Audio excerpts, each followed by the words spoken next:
Hey everyone, welcome back to my mini vlog. আজকে অনেক দিন পর একটা শর্ট নিয়ে আসলাম তোমাদের সামনে। তো আজকে যে শর্টটা নিয়ে এসেছি সেটা হচ্ছে আমার হাজব্যান্ড যে এই মান্থে কলকাতা গেছিলো মিটিংয়ে, তার আসার পথে ও বুক করেছিল ইজি রাইড। আর ইজি রাইড থেকে একটা বাস সার্ভিস। তো যাই হোক, এখানে ও ঢুকে গেছিলো বাসে সব থেকে এটা ফার্স্টে নজরে এসেছে, সেটা হচ্ছে বাস হোস্টেসদের মতোই। তো এটা একদম ইউনিক লেগেছিল। আর তারপরে সবার জন্য ভেতরে যা যা ফেসিলিটি ছিল তার মধ্যে ছিল personalised TV, AC, reading lights, comfortable pillow, comfortable bed, comfortable blanket, আর সবার জন্য একটা করে পার্সোনাল হেডফোন। তো আর ভেতরের অ্যাটমসফিয়ারটাও খুব সুন্দর ছিল আর ভীষণ নিট অ্যান্ড ক্লিন। আর সবার জন্য সন্ধেবেলা দেওয়া হয়েছিল স্ন্যাক্সের আইটেম।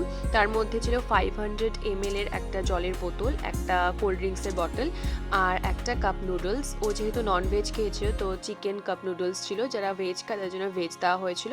আর একটা ছিল ফোর্ক। তো এটা দিয়েই ও এটাই স্ন্যাক্সে খেয়েছিল। আর আমাদের পুরো বিষয়টা খুব ভালো লেগেছে। তো এরপর যদি কখনো আমারও সময় হয় তাহলে আমিও এখানে ট্রাভেল করব। তো থ্যাঙ্কস ফর ওয়াচিং, বাই।